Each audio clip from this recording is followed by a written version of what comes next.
I had finished a master's program 3 weeks before my dad passed away. I had no idea how ill he was.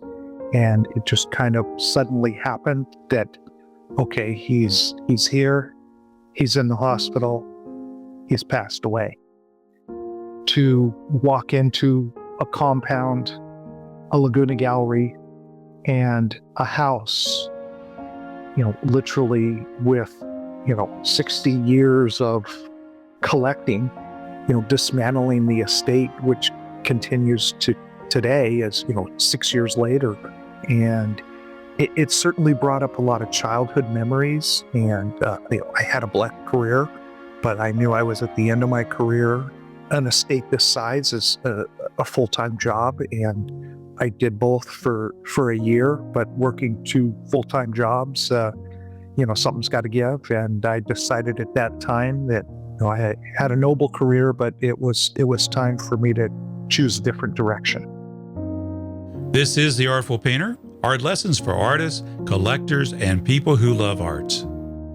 I originally invited Clint McCall on The Artful Painter because I wanted to talk about the preservation of Edgar Alwin Payne's legacy as an artist and an author, and particularly the extraordinary work that his father, DeWitt McCall, who is the founder of DeRue's Fine Art, all the work that he did to preserve Payne's works and ideas.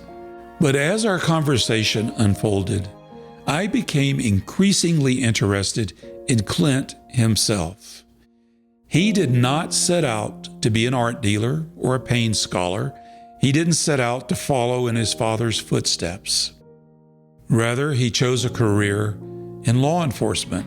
I imagine he could write a fascinating book just about his experiences in law enforcement. Yet, following his father's death, he found himself holding the responsibility for preserving something that his father had spent decades building. Now, what struck me most about Clint was his humility. He doesn't present himself as an expert. He doesn't claim his father's accomplishments as his own. Instead, he quietly describes the people, the paintings, the book, the photographs, and the stories that were entrusted to him, and what he is doing to make sure that they aren't lost. So in this episode, rather than just being a dry historical account of Edgar Payne's legacy, it turns into a human story about inheritance, about responsibility, and finding yourself the custodian of something much larger than you expected. This is Clint McCall's story. My name is Carl Olson, and this is The Artful Painter.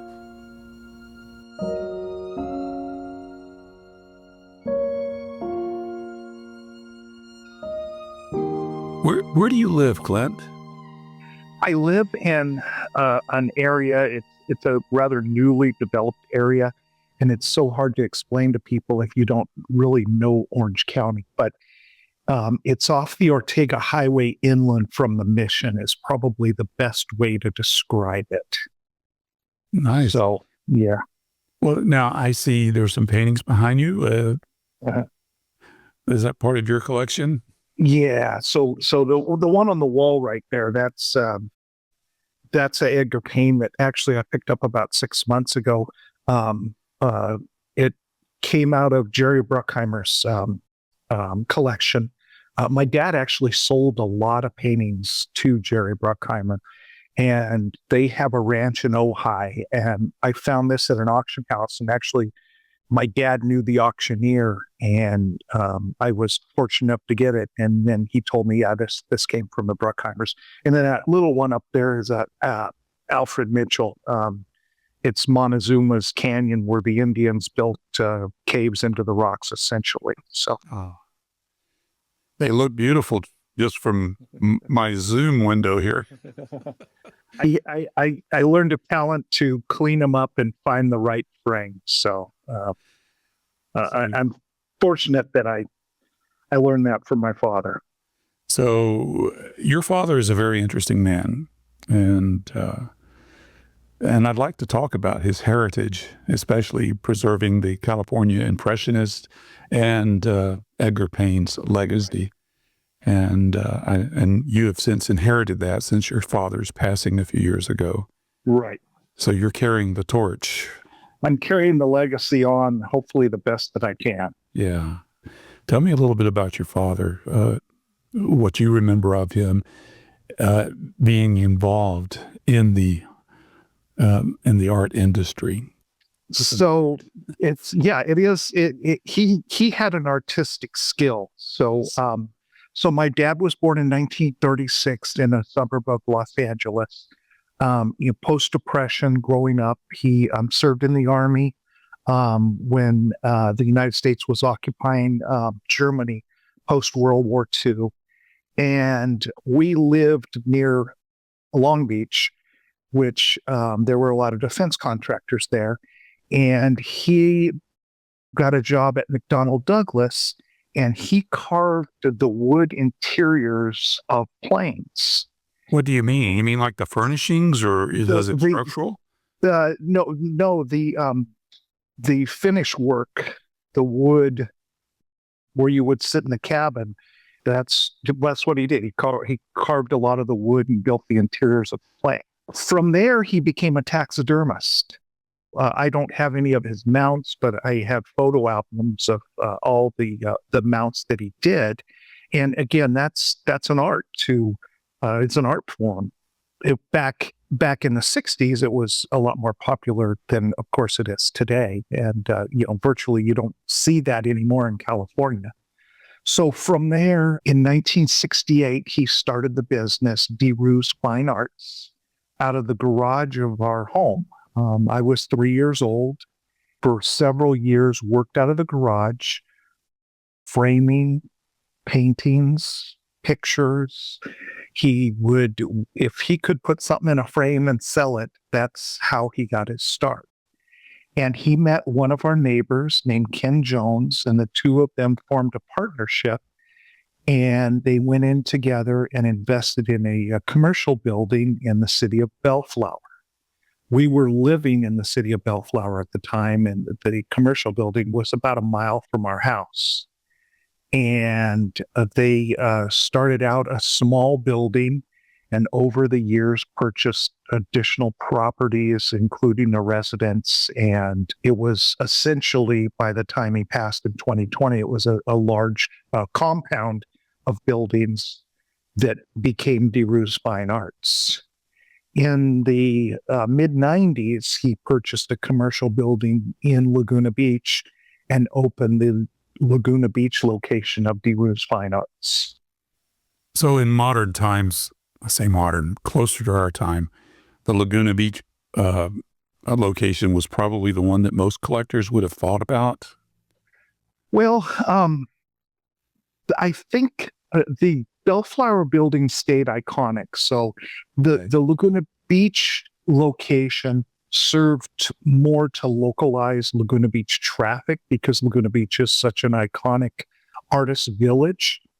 But the Bellflower location really served as the nuts and bolts. And that's where one of the buildings he developed into the restoration room, where he would restore paintings that were just completely thrashed and destroyed.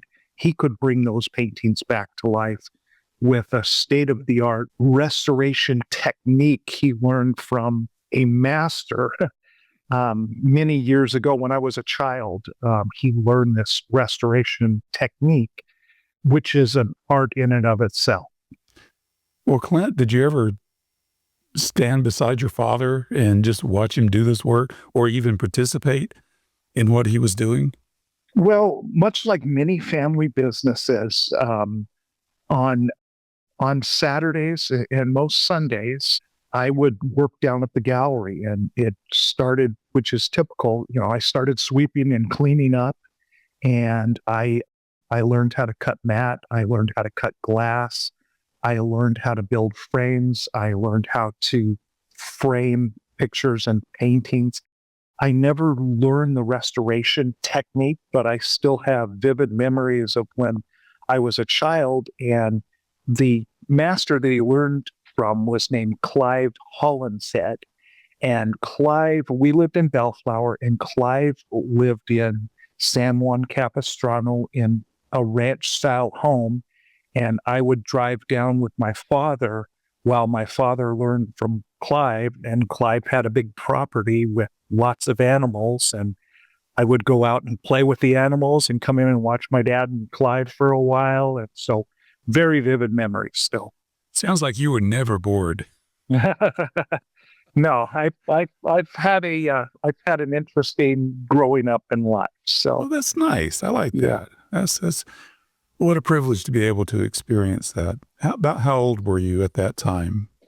well, he first started the gallery, and I was 3 years old. As a young man, probably preteen is when I would travel down to San Juan with him. But you didn't follow in your father's footstep initially.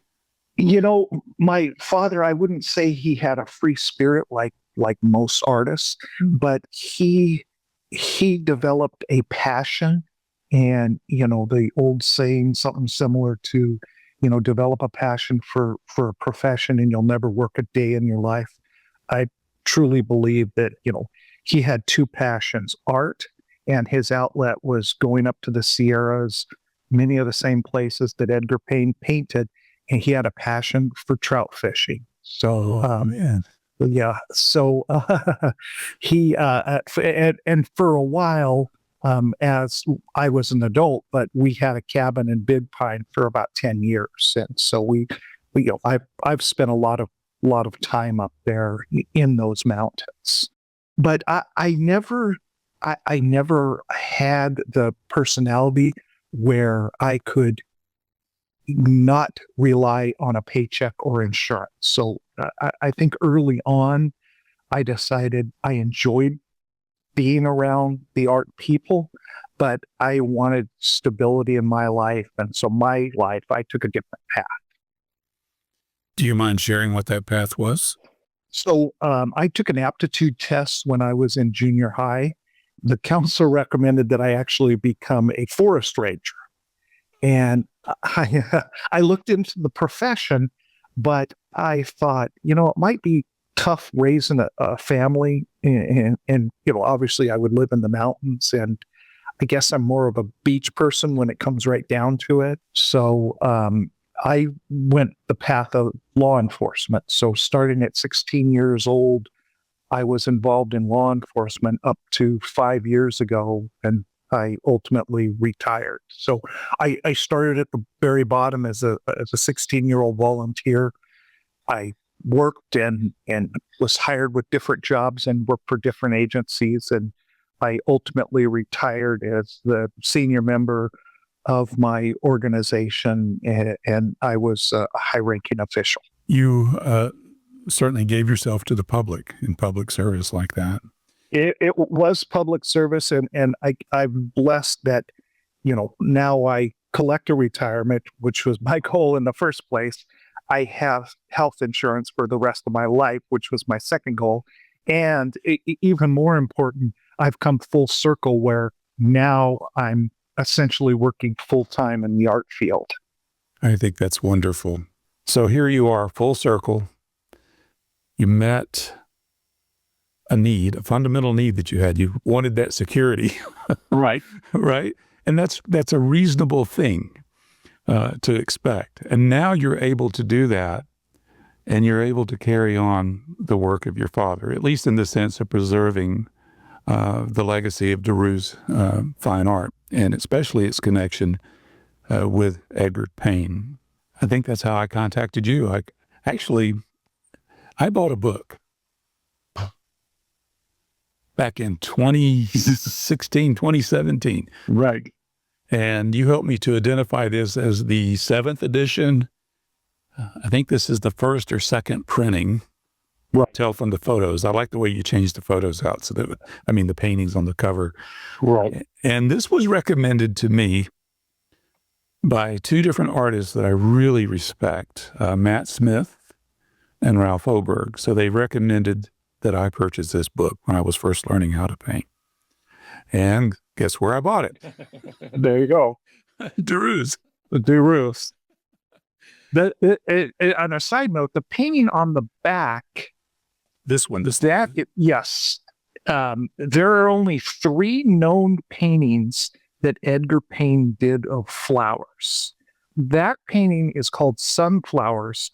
And when I visited Edgar Payne's daughter many years ago, she had that painting hanging in her house, and I took a picture of it. This one? This was what was in her house? That sunflower painting was in her house. It says it's 22 inches by 18. That must have been impressive to see that on her wall. The paintings that were in her house were very impressive, although they were all in much older frames. And when my dad assisted her in essentially liquidating the Payne estate, those were all changed out, and my dad sold many of those paintings. Well, I got to back up. This is an interesting part of your story, especially you meeting Evelyn Payne Hatcher and then going into her home and seeing that painting. But that relationship, that connection with her and the Paynes started with your father. And I want to know, how did he first meet Evelyn? Well, it goes back even further than that. And for what developed my father's passion for Edgar Payne, and he had told this story in the past that he was driving down the street and passed an antique store, and there was a painting hanging up in the window, and he stopped and he looked at it and he ended up buying it, and it was an Edgar Payne painting. And he started doing research on Edgar Payne and ultimately located Edgar and Evelyn, or Edgar and Elsie's daughter, and her name was Dr. Evelyn Payne Hatcher. And she lived in a suburb of Minneapolis. And my dad reached out to her and ultimately went back and met with her. And she had a warehouse full of both of their paintings and many, many items from Edgar Payne's studio. And as the relationship developed, Evelyn said to my father, over the years, I've been ripped off by unscrupulous dealers, and you're a straight shooter, and I would like you to serve as the executor of my parents' estate. So they worked out a business relationship, and my father, through DeRue's Fine Arts, became the official representative of the Payne estate. And over the years, he sold many paintings for her, and she wanted the legacy of the book to continue. So she signed over the copyright for the composition book to my father, and their business relationship lasted until her death. Her and her husband, John Hatcher, never had any children. She had no heirs, essentially. So everything that she had was ultimately left to my father. I'm fortunate that upon my father's passing, he left the copyright to the composition book to me, and I reached out to an intellectual property attorney and had the copyright officially transferred over. I'm also fortunate that I inherited many of Edgar Payne's belongings that went through my father. So, Wow. I'm blessed. And I'm truly happy for you.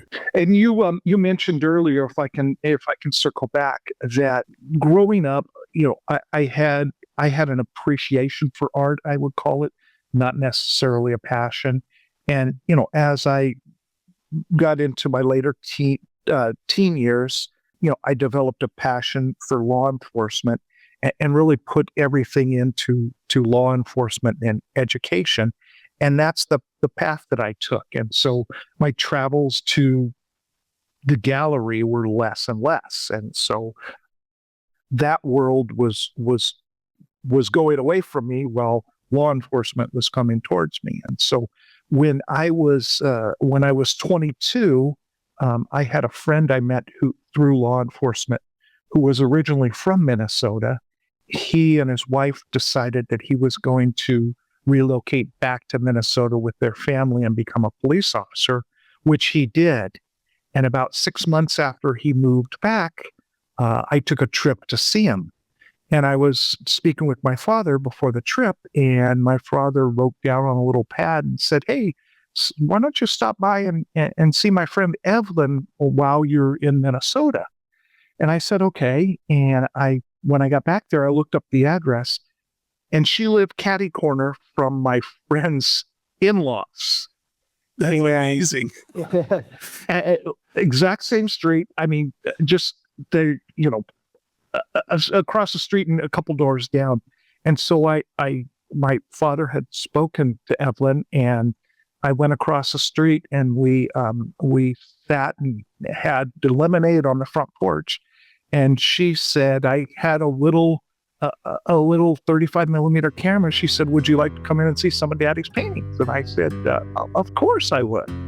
And so I snapped photos of different paintings, which now, I've identified those paintings since.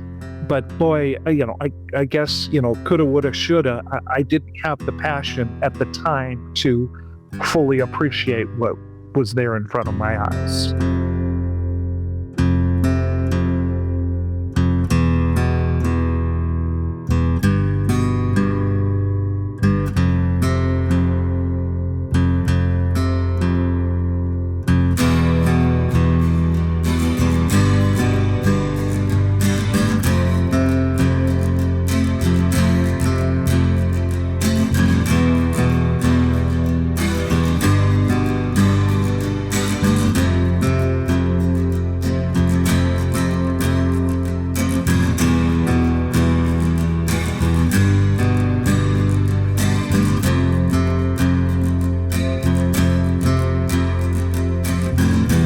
But you came to realize it, and I think your path is not dissimilar to mine. Though I didn't go into law enforcement, I was in technology. No, I was a software developer, and I had a software development company, and so art was the farthest thing from my mind for decades. It was only later, as I approached retirement, that I became more interested in it. But I didn't have the exposure that you did. And your father he planted a very powerful seed. It was the Edgar Payne paintings were essentially a very small part of my father's legacy and the DeRue's Fine Arts legacy. And so he had a catalog card system that he started when the gallery started. And with every painting, he had an index card that he filled out, and he took a picture of that painting. And he put on that index card all the information on the painting. And then he put on there when he purchased it and how much he purchased it for. And then when he sold it, he would write in red pencil, "Sold to whoever," for what the price was. And when my father passed, I cleaned out those index cards, and I have thousands of images of paintings that went through his hands over the years. And as an example, the Laguna Art Museum has a Frank Kuprian show right now. And actually, the curator from the show reached out to me and gave me a personalized tour. And in the show, there were 3 paintings that went through my dad's hands. How did that make you feel to see that? Yeah, it's a great feeling. So I knew what a great father I had, but being in the art world, the praise that I hear about him constantly, it's reassuring that his legacy will carry on. I am glad that you have that. I was going to ask you this as you're talking about it. That card catalog, the record of everything that went through his hands.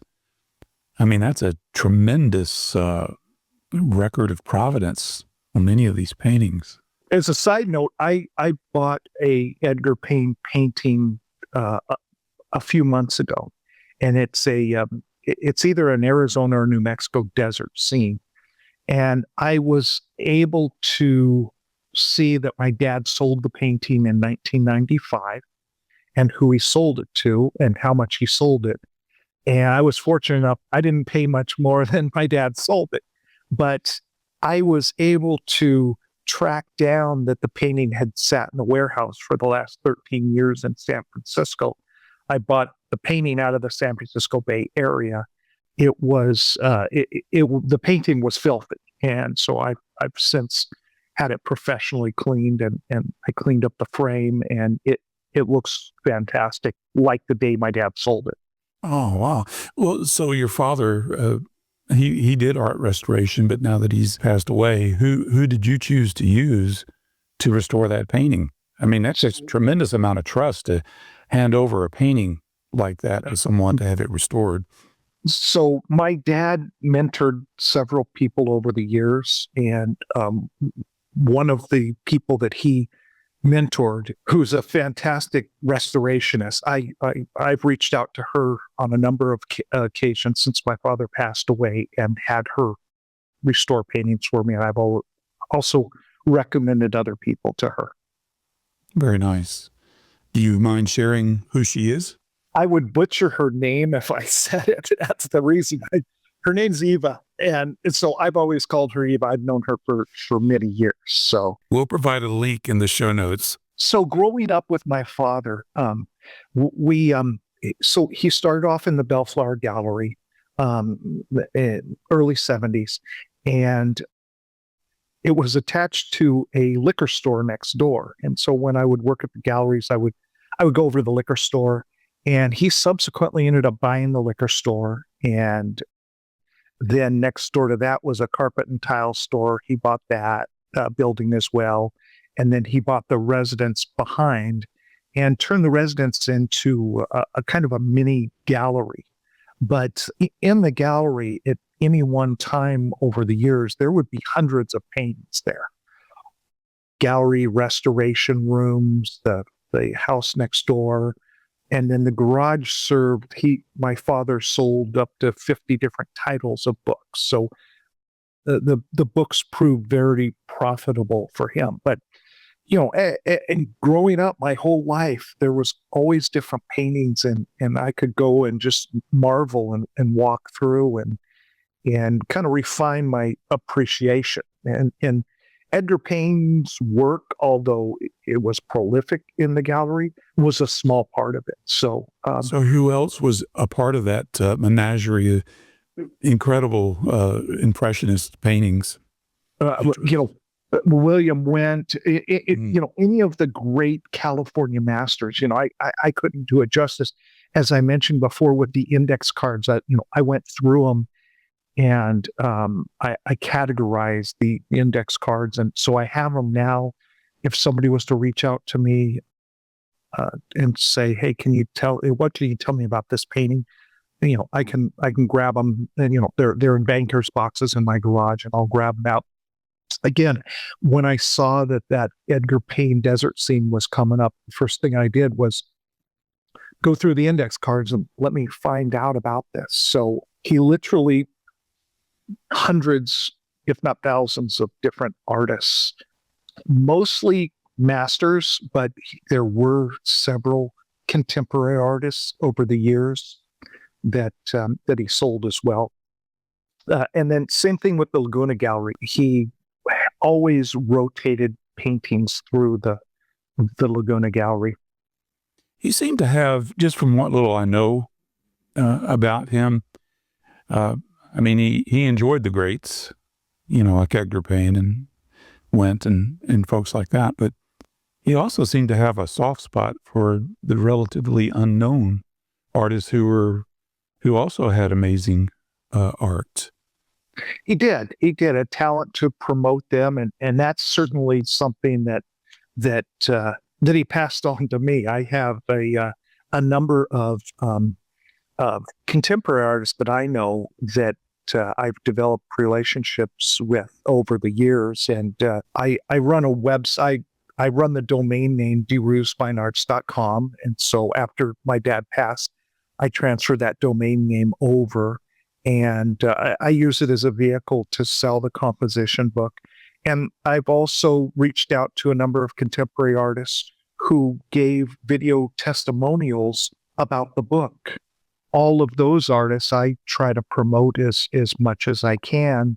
And I admire their work. I mean, they are artists that, I have their paintings. I'm blessed that I inherited, many paintings from my father, but I also collect contemporary art as well because I enjoy those. And I'm to a point, I guess I'm fortunate enough that I have an art room where I can rotate paintings throughout the house, and one will go in storage where another one will come out to enjoy.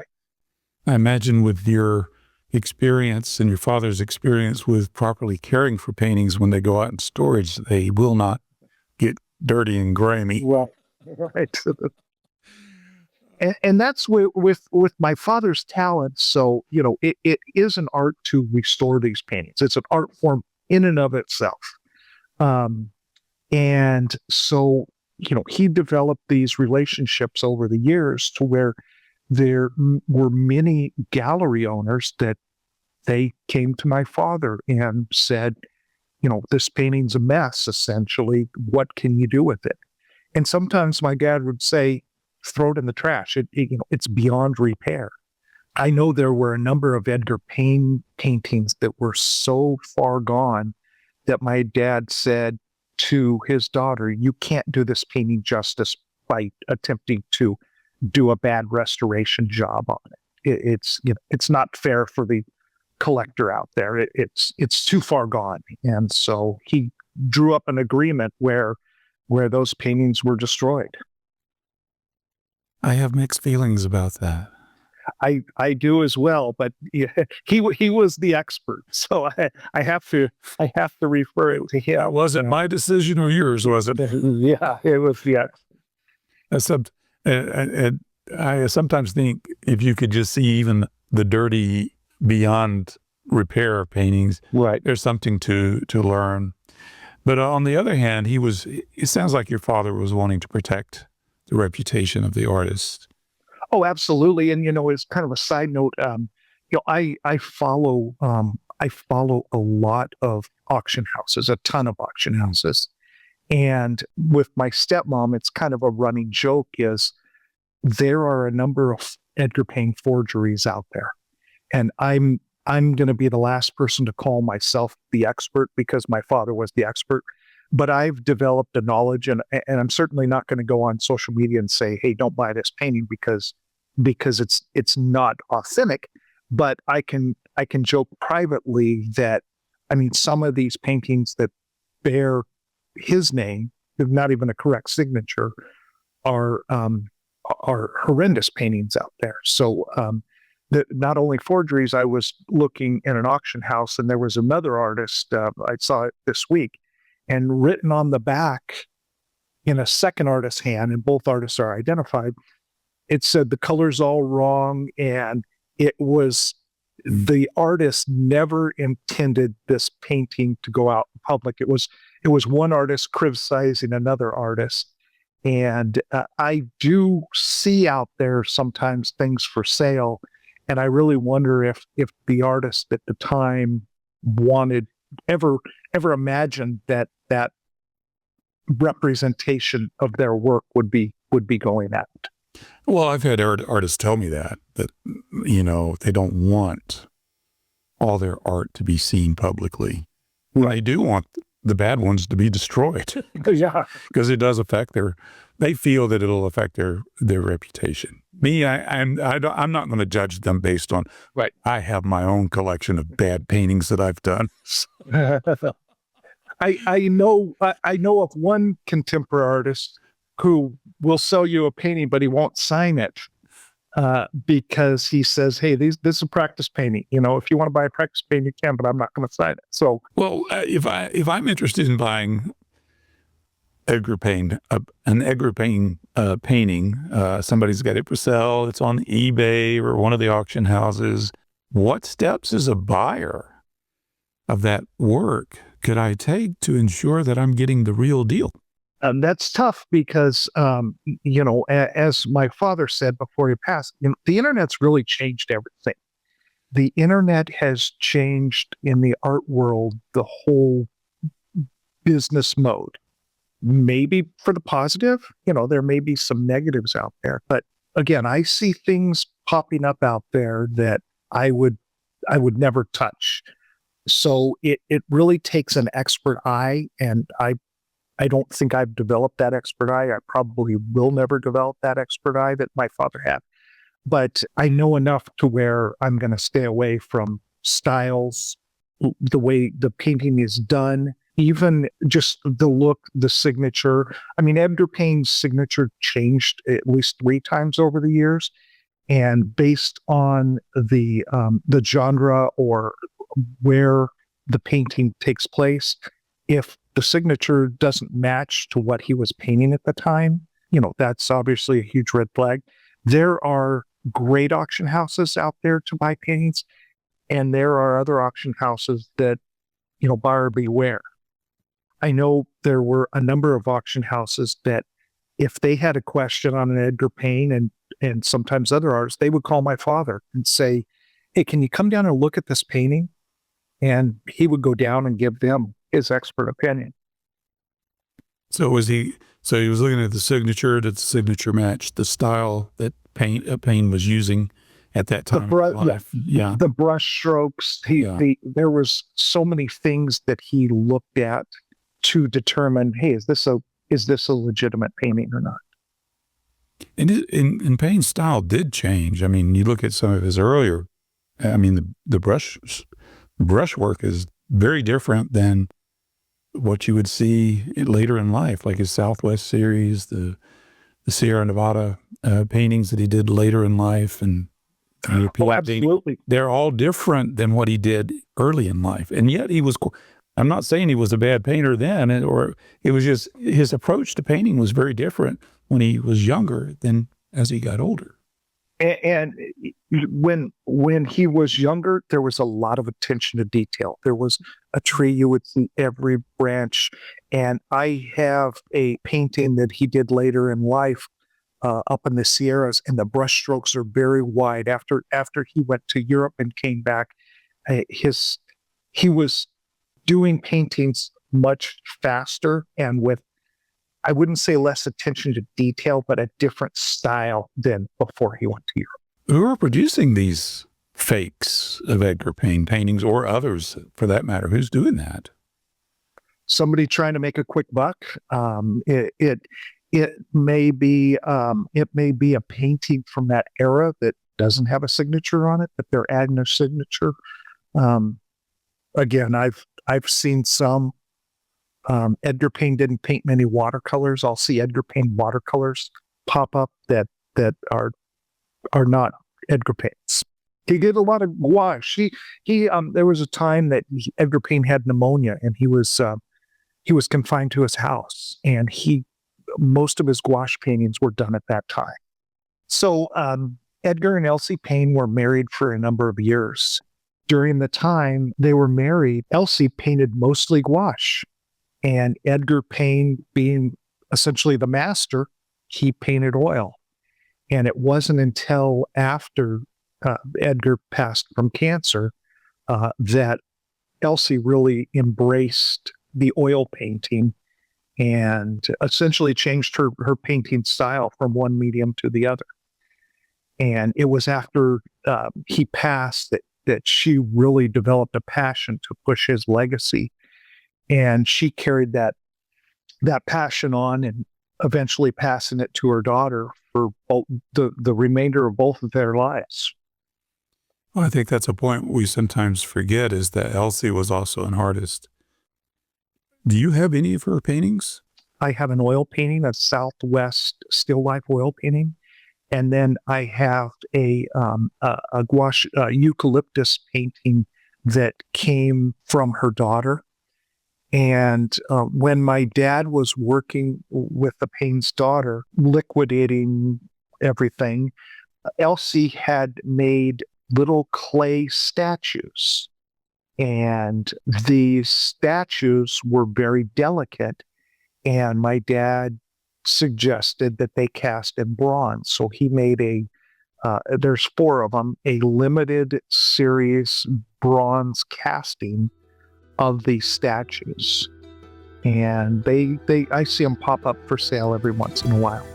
I haven't seen her art firsthand. I have the book that Cohen did on Edgar and Elsie, which is a fantastic find. I always think it's interesting that she was the mother of the Cohen brothers. I was just going to mention that. But anyway, that's just a side point. She's an excellent writer. I enjoyed the biography. I bought it several years ago.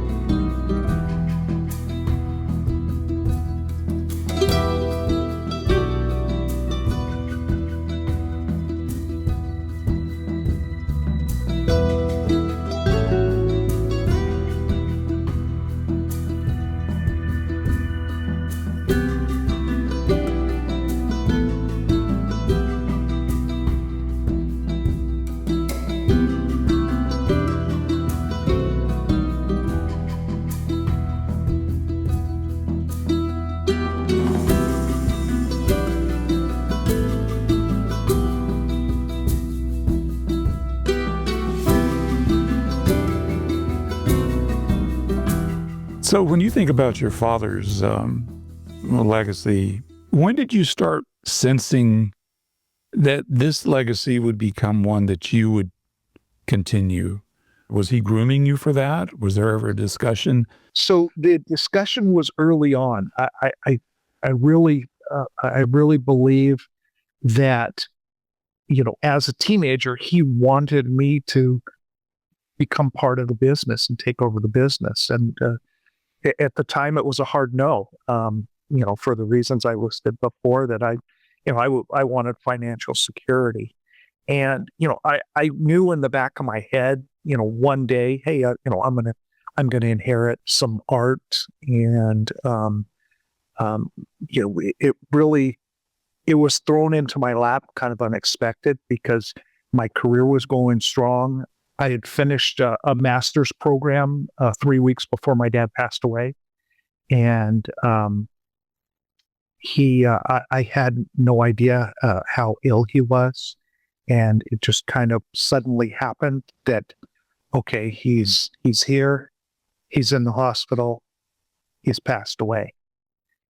To walk into a compound, a Laguna gallery, and a house, literally with, 60 years of collecting. And as my friend told me, it's kind of like taking apart a nuclear bomb.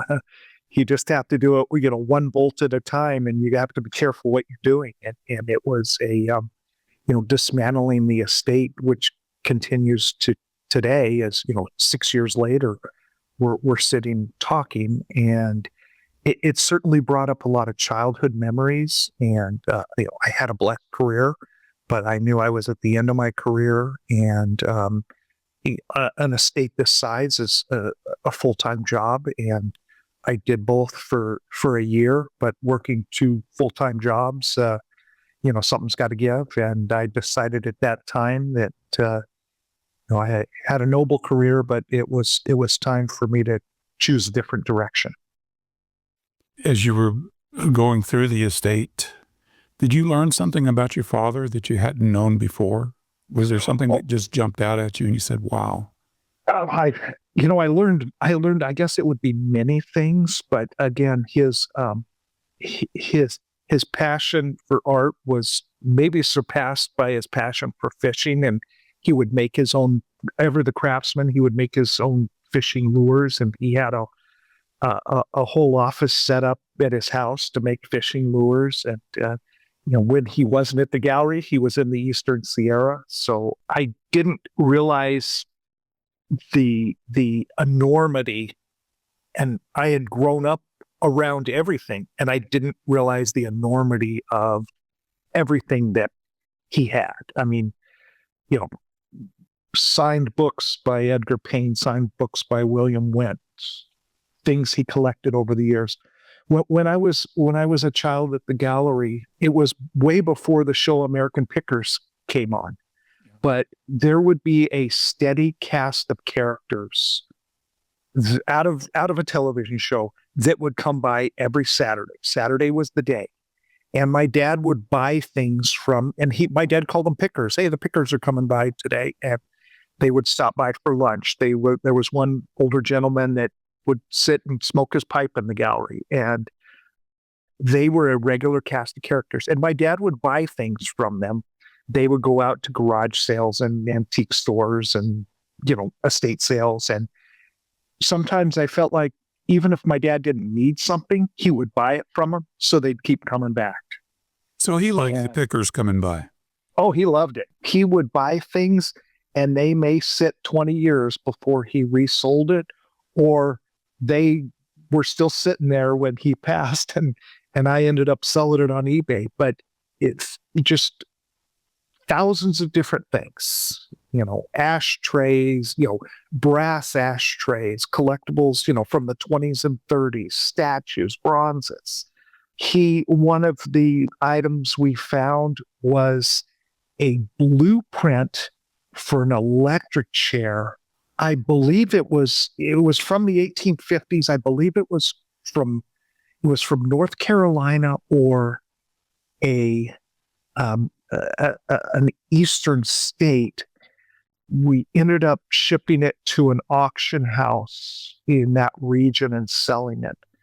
There were about 30 hand-carved wood decoys.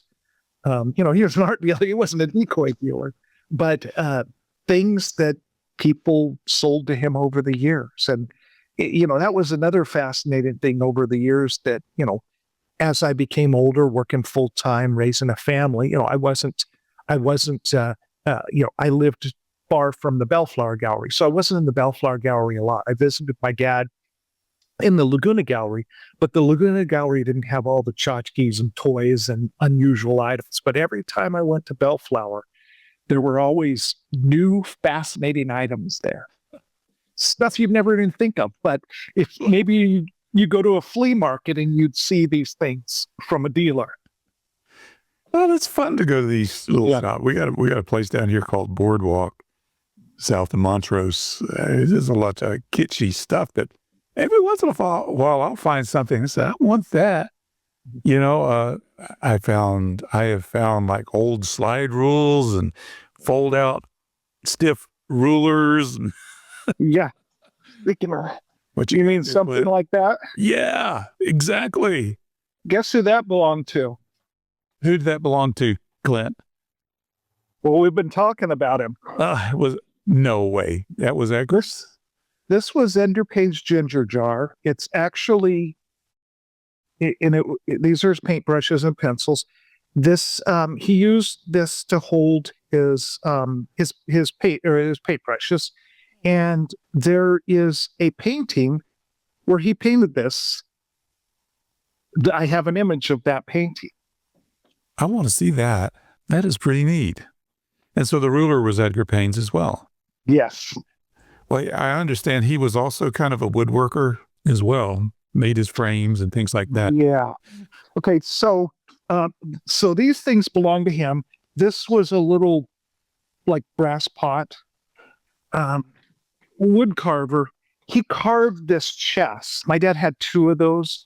I ended up with the big one, and my stepmom it's called a pirate's chest. And both of those are they might even be in the Cohen book. I think they're in the Cohen book. I think they're in Scenic Journey.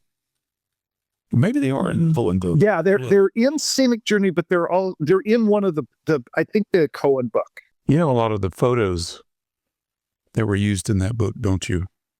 We ended up donating those to the Laguna Art Museum. Yeah, okay. I wanted to preserve them, and it was when my dad passed, I wasn't really sure. I had no idea that I was going to continue on with the book.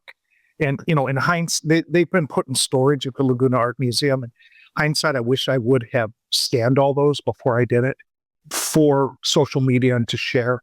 But that was a missed opportunity. And Well, most museums, don't they have a program where you can go in and go into their archives and do special research scans and that sort of thing? they're understaffed right now. I was actually down there for the Frank Kupridge show, and they do not have a person to coordinate that at this point. Well, it may still be an opportunity. You never know. Yeah. You mentioned earlier the book, and we were talking about Edgar Payne's composition of outdoor painting, which is really a Bible for a lot of landscape painters, even to this day. It still has relevancy. What responsibility do you personally feel, and what pride do you take in making sure that this book continues to be available to modern artists today? Well, as part of the pride I take is when I first started a social media campaign, and I decided that if being the copyright holder, if I don't publish this, it essentially won't be published. And I talked to many artists, and I went online and read many reviews. And the biggest thing that I saw were that there were so many typos in the book. That's true. And that, I don't, Edgar Payne obviously writes in a style back during the Depression, but I don't think he had an editor with a fine-tooth comb look at the book.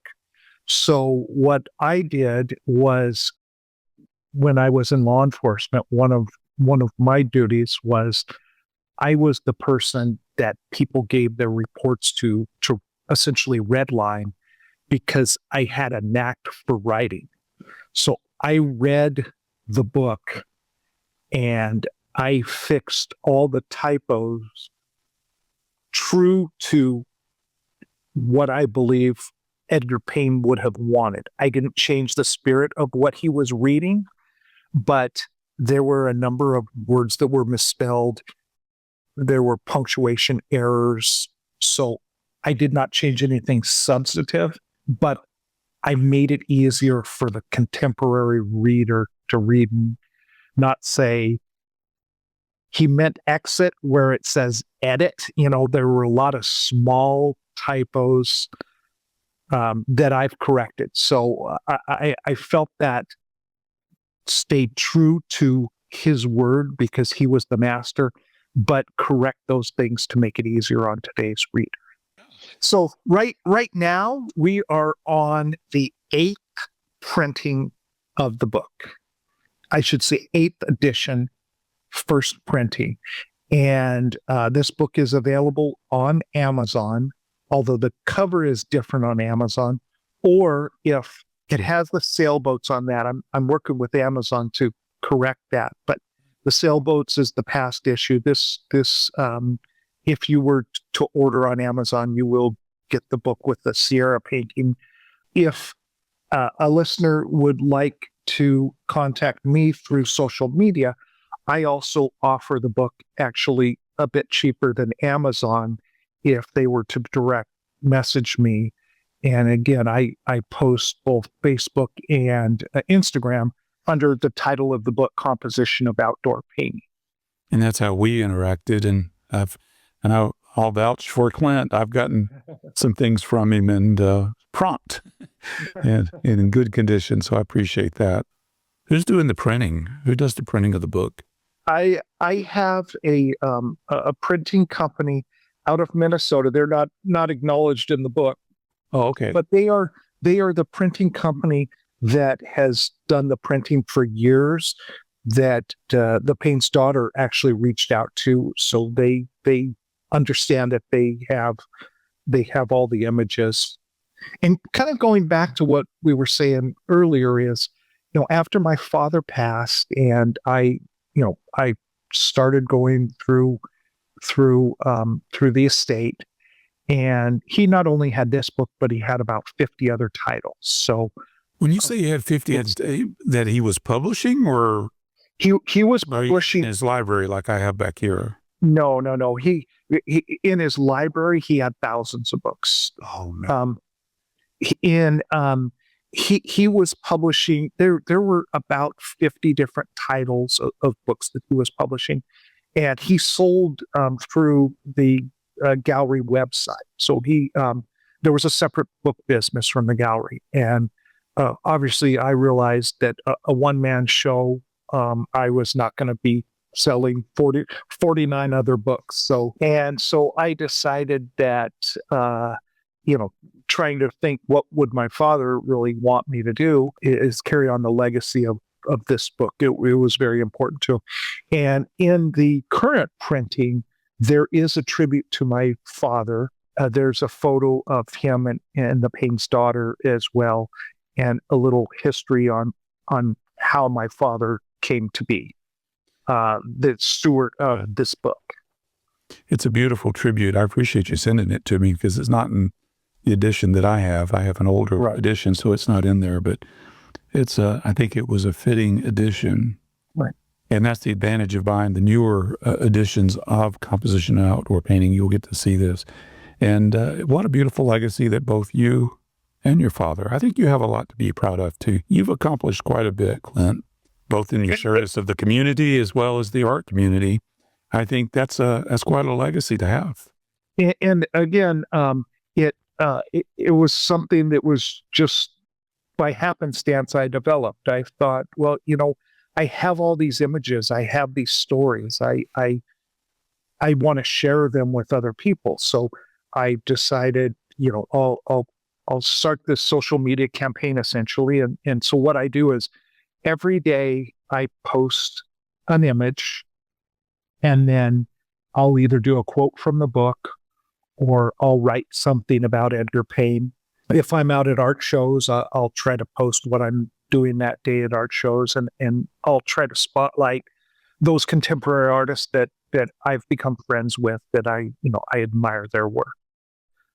So if anybody listening was to jump on the social media, they could see. And then there's also there's more information about Edgar Payne and my father on the website that I run, DeRueSpineArts.com.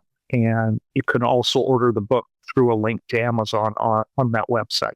So what I will do is in the show notes, for those that are listening to the audio version of this, well, even the video, if you're on YouTube where you see this comes out, there'll be links, and there'll be links in the blog post that I put. So you should be able to find Clint very easily. Composition of Outdoor Painting on Instagram. Are you on Facebook as well? I'm on Facebook as well, but Facebook is not business friendly, and it's kind of a it's kind of a not well used platform as Instagram is.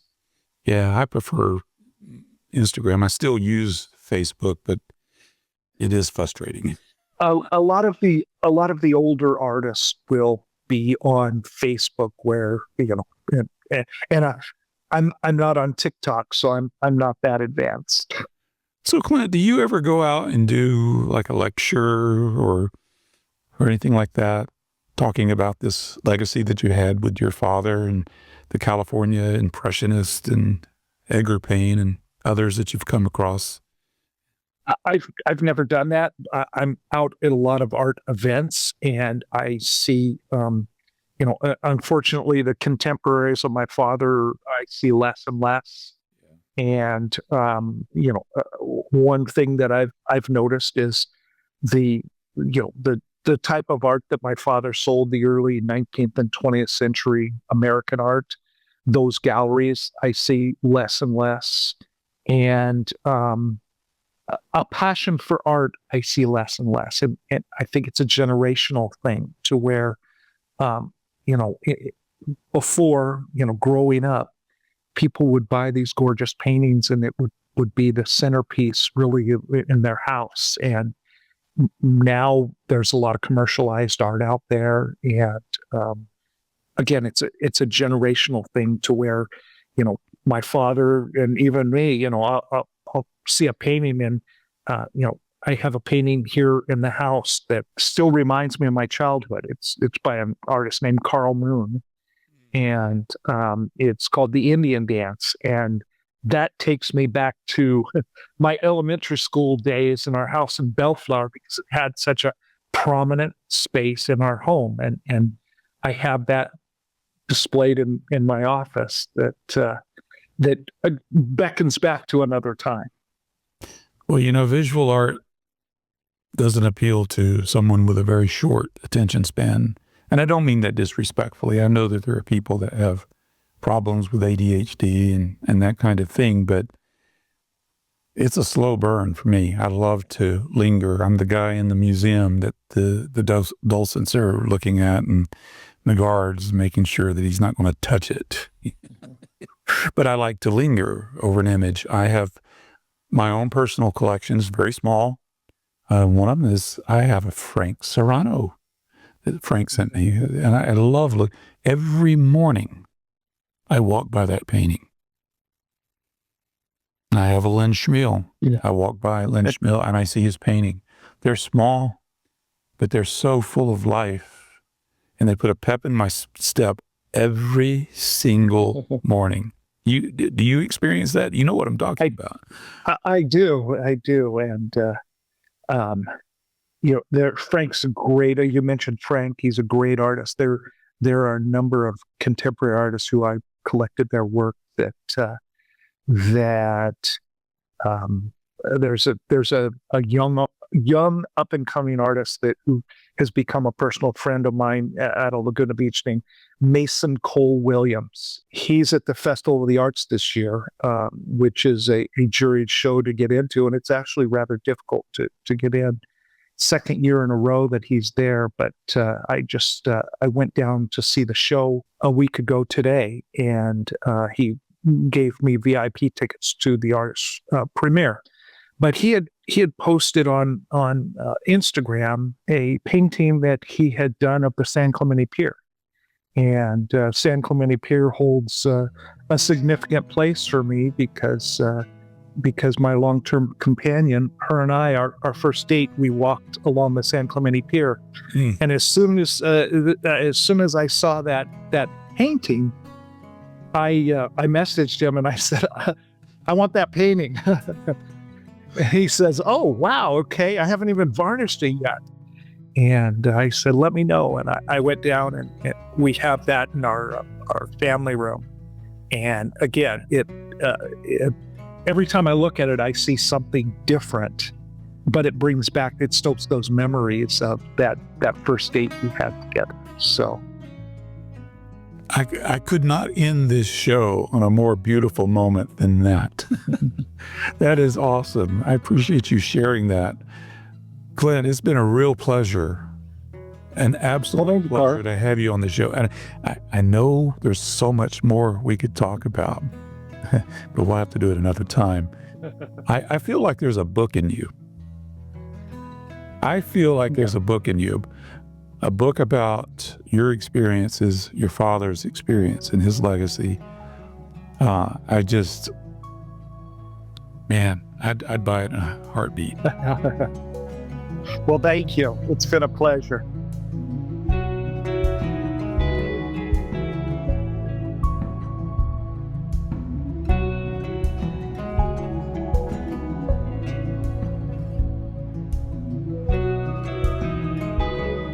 I am so grateful to Clint McCall for joining me here on The Artful Painter and sharing his fascinating story.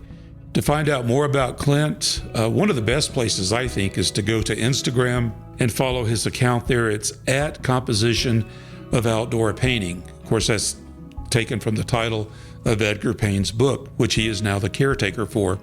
You can also go to DeRuzFineArts.com. I'll provide the links in the description and show notes.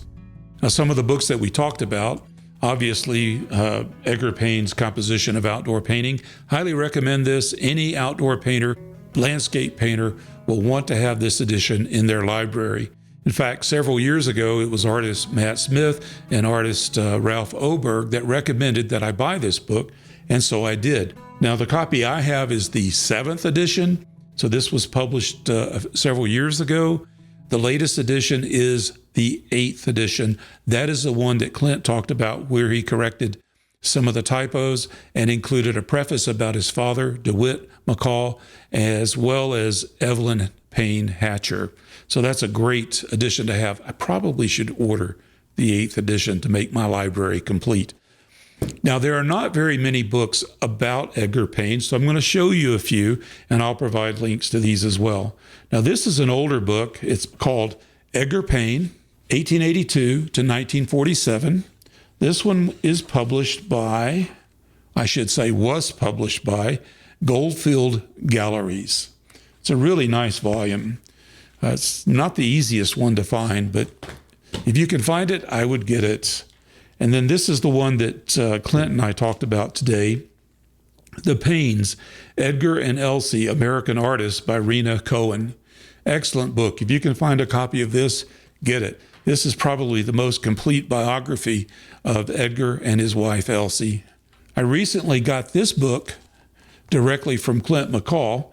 It's called The Drawings of Edgar Payne, 1883 to 1947. I like this copy. It's got beautiful drawings in it. This is just focused on his drawings. But what I really appreciate about this book is it is signed by Edgar Payne's daughter, Evelyn Payne Hatcher. So that's pretty neat to have one that's signed. It's a little connection to history there. Now, this is the Bible. Edgar Payne, The Scenic Journey. I highly recommend this volume. It is beautiful. It has beautiful reproductions of many of Edgar Payne's paintings. It also has a number of photos that Clint's father, DeWitt McCall, provided through DeRue's Fine Art Gallery. In fact, many of the historical photos in here are credited to DeRue's Fine Art, but it's a beautiful volume. There is one other publication about Edgar Payne. It's called Edgar Alwin Payne and His Works. And this one's written by Anthony Anderson and Fred Hogue. It's a hard book to find, I'm telling you. I found one. It's about $1,000, which is just not quite what I want to pay. I just don't want to pay that much for a book right now. But it is in the public domain, so I have included it in its entirety on my website. You can go to the Artful Painter, click on the Inspiration tab, and you will find the book published under Edgar Alwin Payne and His Works by Anthony Anderson and Fred Hogue. And so this is a free way to enjoy this book. It includes about 51 different paintings. When was this published? Let me check real quick. Look at the title page. 1926. It was published by Stendhal Art Galleries. Stendhal Art Galleries had a close relationship for a while with Edgar Payne. So this is a booklet that was published by them in 1926. Like I said, it's very hard to find. If you find it, it's roughly $1,000 is what I've seen it sell for. But I have it available for free on my website. So if you'd like to peruse that, you're certainly welcome to do so. theartfulpainter.com, Inspiration, and you'll see the tab there for the book. A couple of other Edgar Payne resources that you may want to check out. You'll have to look for them. I don't know. If I can find the links to these, I will show you. I'll provide them. But Edgar Payne, The Scenic Journey, this is the PBS special. And in fact, when you watch this, you'll see Clint's father in the video. They do interview him in this DVD. And this is a great volume.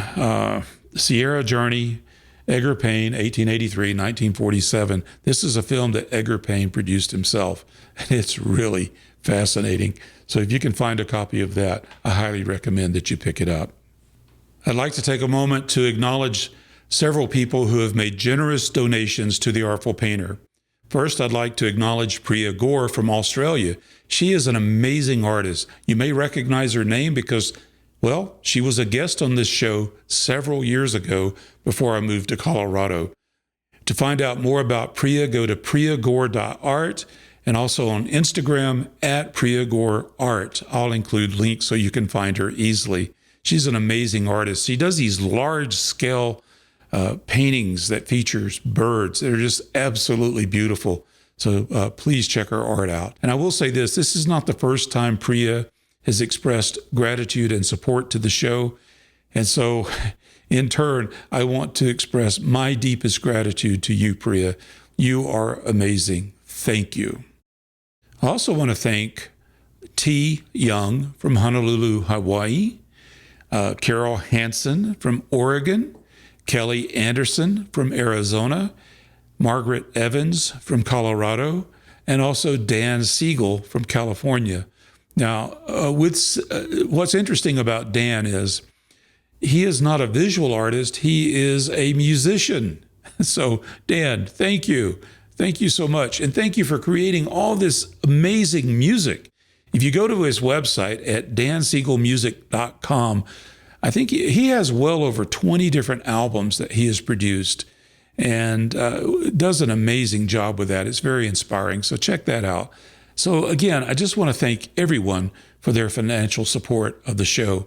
If you'd like to make a donation to The Artful Painter, all you have to do is go to theartfulpainter.com and click on Donate.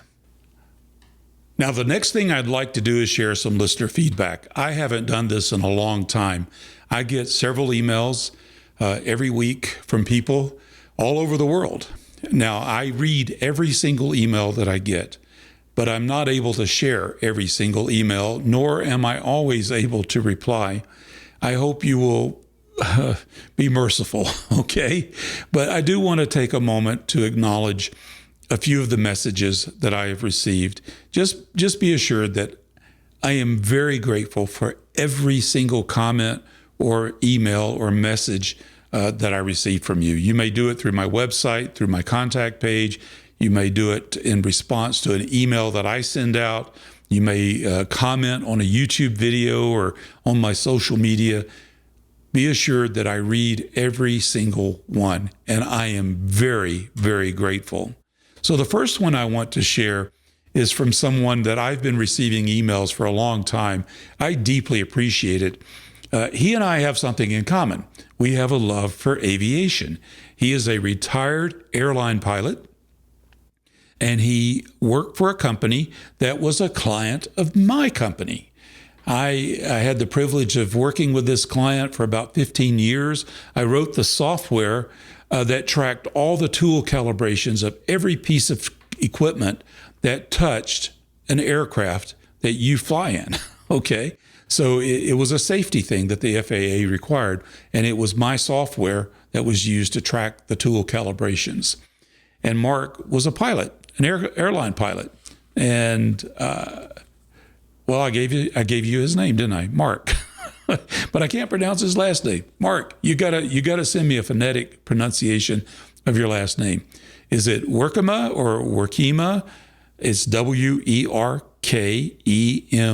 So I'm not sure how to pronounce it. And I realized this after all these years that you've sent me emails that I don't know how to pronounce your last name, and I feel terrible. But I do appreciate your emails. This last one I got, it says, thanks for the new episode, heads up. Now, what he's responding to is, I send an email to my mailing list. If you subscribe to my email list on my website, I will send you notification of a new episode of The Artful Painter. And so that's what he's responding to. He says, thanks for the new episode, heads up. Hungry for more. But you know that already. Paint on. You're the best, Carl. Mark Werkema or Werkema. Mark, you gotta help me out here. Let me know how to pronounce your name.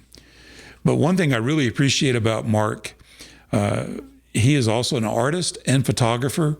And as I mentioned, we have a common interest in aviation. And once a year, he sends me these beautiful and inspiring calendars.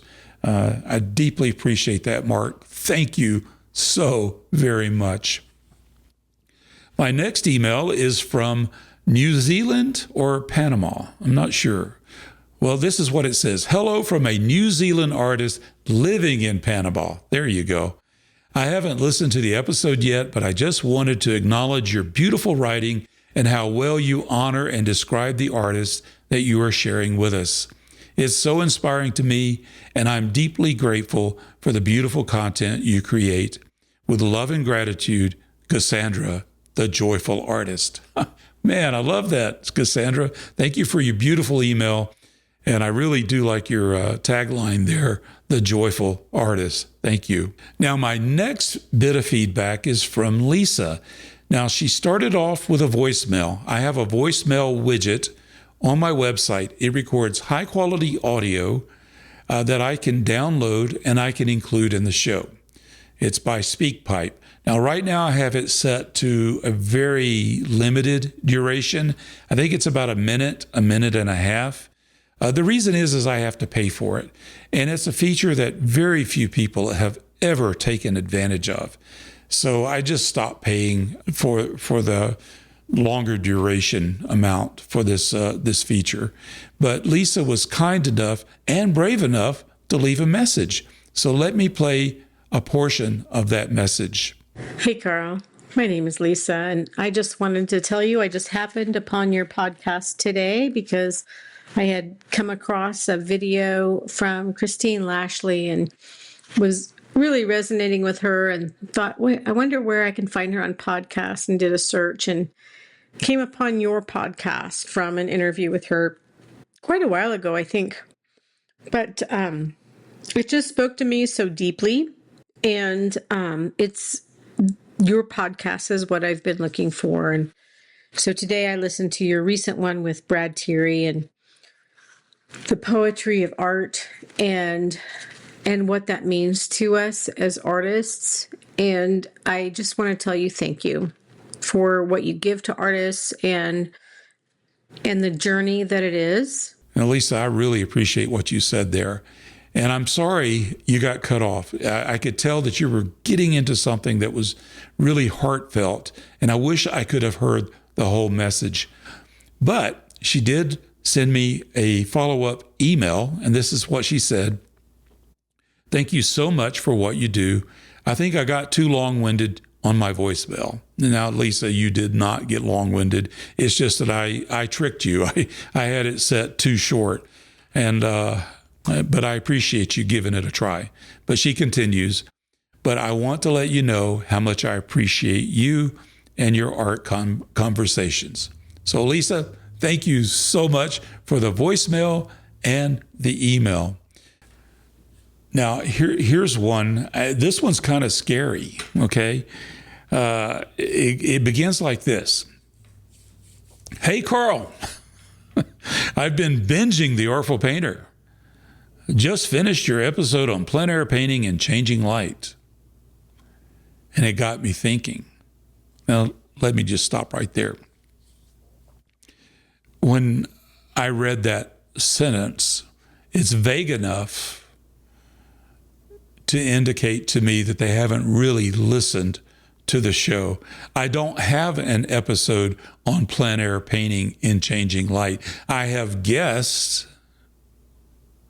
and usually you see their name and then there's a show title. And it may be that in that show episode, they might talk about changing light or something like that. But the way it's worded, it really sent my spidey senses off, set them off, right?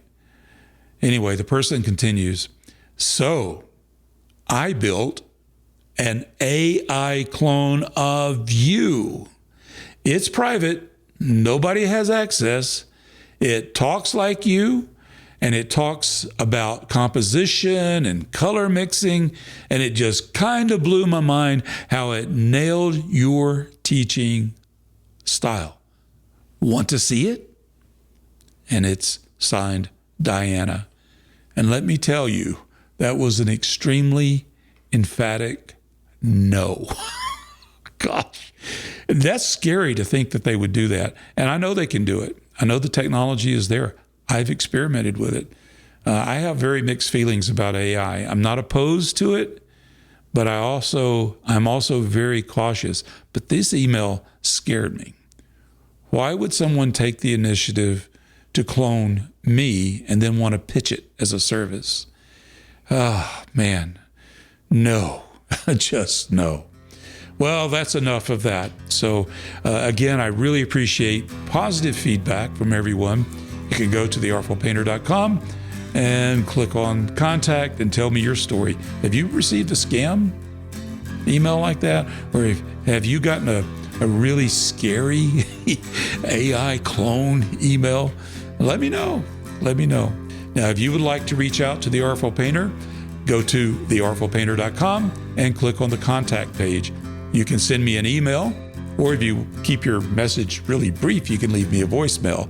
If I get enough participation with the voicemail, I'll raise the limits. I'll be willing to pay for that. But right now it costs me money to do that. And since so few people use it, I'm keeping it kind of short right now. But thank you. So anyway, I want to thank you for listening to this edition of The Artful Painter. I'll see you in the next episode.